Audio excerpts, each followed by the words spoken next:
सहनौ भुनक्तु सह वीर्यं करवावहै तेजस्विनावधीतमस्तु मा विद्विषावहै। ॐ शान्ति शान्तिः। ॐ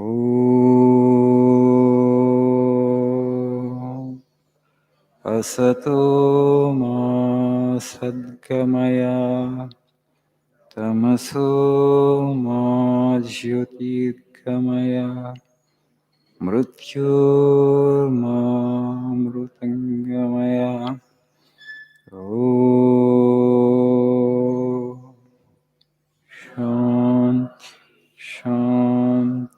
शान्तिः।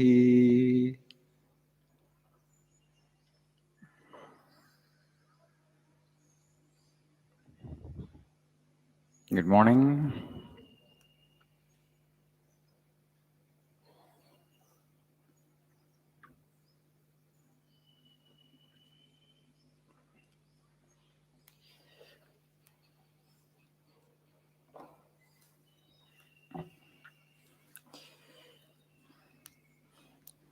Please see page number 94 for today's quote.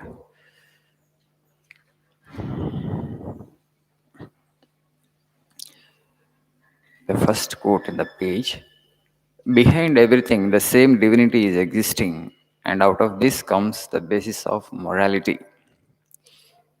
Do not injure another, love everyone as your own self, because the whole universe is one.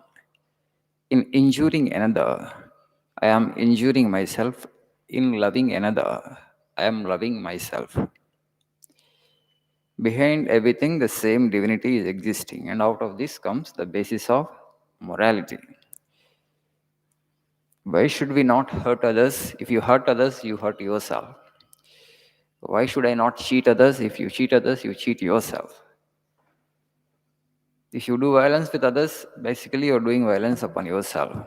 Sooner or later, you'll have to reap the fruit of your action, because all life is one. This is the greatest discovery that has been made in this culture. Mahabharata, it basically describes a battle between cousins Pandavas and Kauravas. But the central message of the book, pick Ahimsa Paramo Dharma. Non-violence is the highest virtue. Why? Because all life is one. So if you do violence with another life means you have not even understood the fundamental principle. Basically, you are doing it yourself, because again you will take an embodiment, and then how much of amount of violence that you have done with other life, that much actually you will experience through some other embodiment, through some other body.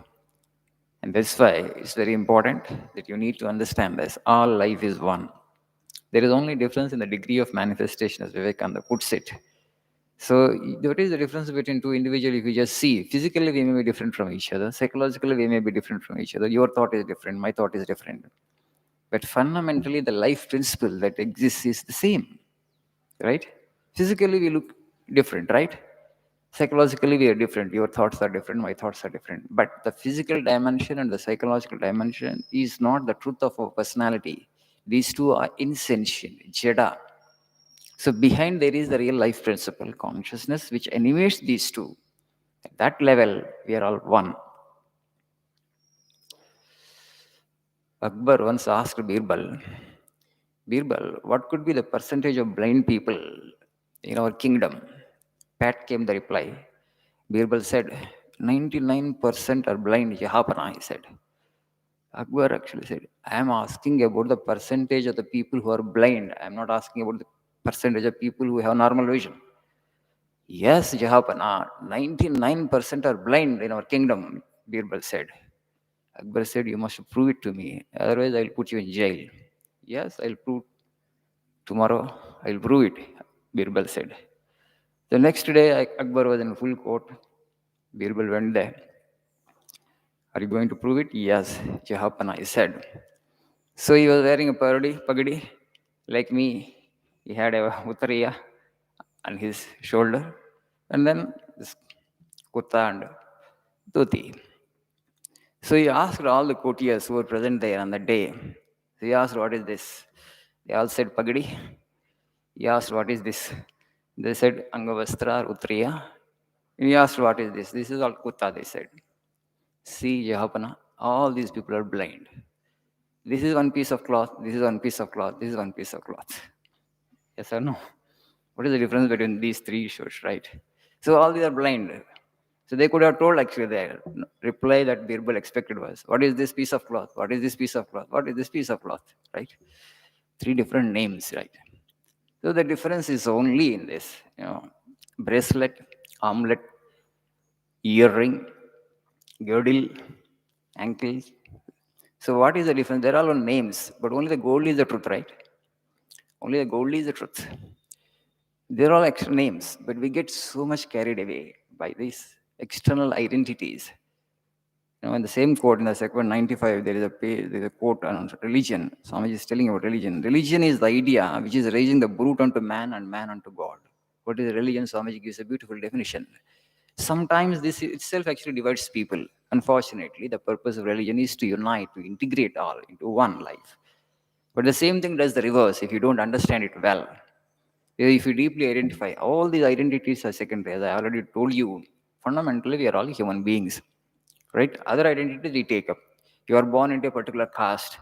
That was not your choice. Born into a particular country. That was not your choice. Born into a particular faith. That was not your choice.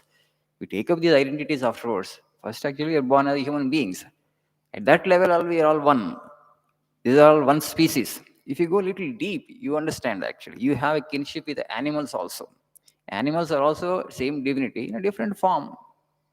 The supreme truth actually, the supreme being actually has taken multiple forms. The form is only the external thing.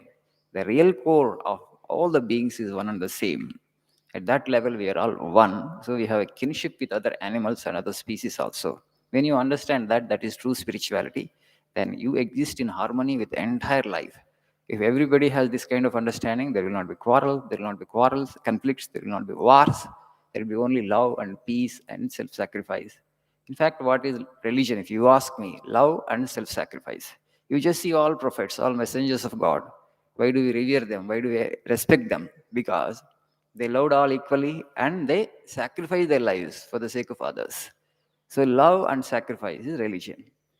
Okay. If somebody is hating in the name of religion, if somebody does something, violent with religion, that he or she has not understood religion. The fault doesn't lie with religion. The fault doesn't lie with actually book. Fault lies with your imperfect understanding. Sometimes we don't understand it well because we have our own mind, our own tendencies. We have to just project our own ideas upon the book. So, because our buddhi, because our intellect is not mature, we don't understand the scripture well, and so we don't put into practice automatically. But the problem doesn't lie with the scripture, the message of prophets or messengers of God as such.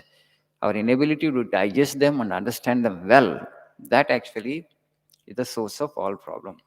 Otherwise, religions they don't divide, should not divide. If it divides, it's not religion. The purpose of all religions is to integrate mankind into one life. That is the truth about everything. So, thank you. Have a nice day.